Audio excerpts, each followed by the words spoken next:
ప్రియమైన దేవుని పిల్లలారా, ప్రభువైన యేసుక్రీస్తు వారి పేరట మీ అందరికీ వందనాలు. ప్రభువు పేరట మీ అందరికీ శుభములు, దీవెనలు కలుగునుగాక. ఈ ఉదయకాలం పరిశుద్ధ గ్రంథము నుండి దేవుని వాక్యాన్ని చదువుకుందాం. కీర్తన గ్రంథము 97వ కీర్తన 11వ వచనం. నీతిమంతుల కొరకు వెలుగును, యథార్థ హృదయాల కొరకు ఆనందము విత్తబడి ఉన్నవి.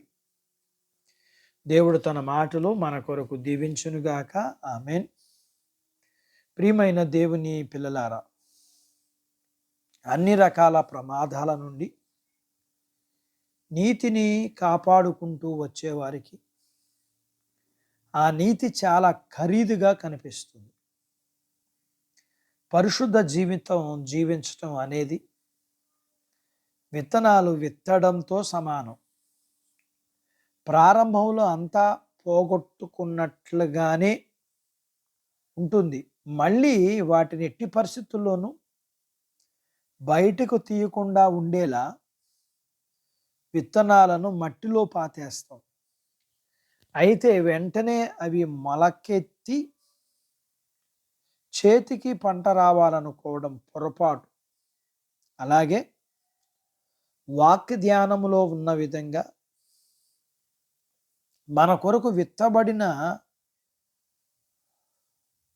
వెలుగు ఇప్పుడే మొలకెత్తి ఆ వెలుగు పంట మన చేతికి రావాలనుకోవడం కూడా పొరపాటే అనిపిస్తుంది.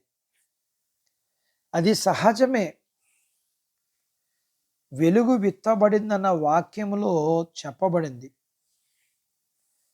అది నిదానంగా ఉన్నది. దాన్ని ప్రస్తుతం ఎవరు చూడలేదు, ఎందుకంటే అది పాతి పెట్టబడింది. అయితే ఏదో ఒక రోజు అది ప్రత్యక్షపరచబడుతుందని మనకు నిశ్చయముగా తెలుసు.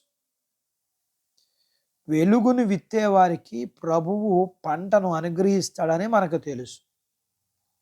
ప్రతి ఒక్కరూ తమ కోసం పంట సమకూర్చుకుంటారు. అప్పుడు వారికి ఆనందం కలుగుతుంది. వెలుగు విత్తనాలకు ప్రతిఫలంగా ఆనందపు పనులు కోసుకుంటారు. వారి హృదయం ప్రభు సన్నిధిలో యథార్థమైనది. అలా ఉన్నందుకు మనుషులు వారిని మెచ్చుకోకపోగా భయంకరమైన విమర్శలతో వారి మీద దాడి చేస్తారు. అయినప్పటికీ వారి నీతిని విడిచిపెట్టకుండా ప్రభు బిడ్డలుగా నింపబడ్డారు. వ్యవసాయదారుడు శ్రేష్టమైన భూఫల కోసం నిరీక్షించినట్లుగా వారు నిరీక్షించాలి. వారి నిమిత్తం వెలుగు విత్తబడింది. పంట కోసే ప్రభువు వారి కోసం ఆనందాన్ని సిద్ధం చేస్తున్నాడు. సహోదరులారా, ధైర్యం తెచ్చుకోండి. మనం కంగారు పడవలసిన అవసరం లేదు.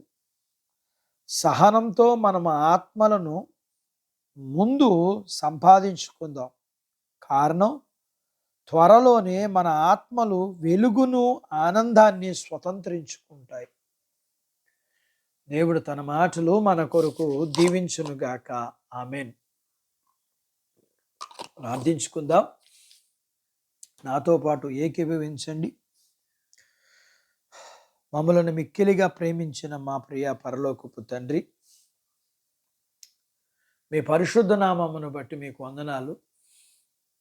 ఈ ఉదయకాలం మీ పాదాల దగ్గర మీ లేఖనాన్ని నేర్చుకోవడానికి సహాయం చేశారు. నేర్చుకున్న లేఖనపు సత్యాన్ని బట్టి మేము విత్తేవారిగాను,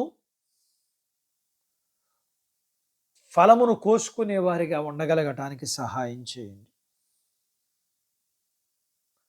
మీ పిల్లలను మీరు దీవించండి. చిన్న బిడ్డలను, యవనస్తులను, వృద్ధులను, స్త్రీలను, పురుషులను దీవించండి. వారి చదువులు, ఆరోగ్యాలు, ఉద్యోగ ప్రయత్నాల్లో విజయాలు ఇచ్చి ఉద్యోగాలలో ప్రమోషన్స్ మరి అనుగ్రహించండి. చేతి పనులు, వ్యాపారాలు, పొలాలు, పశువుల్ని దీవించండి.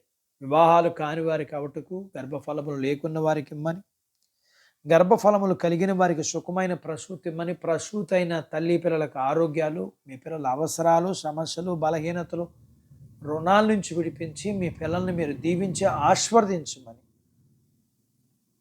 యేసు ప్రభు వారి పేరట స్తుతించి ప్రార్థించి అడిగినవన్నీ పొందుకొని ఉన్నాము తండ్రి. ఆమెన్. దేవుడు మిమ్మల్ని దీవించునుగాక. ఆమెన్.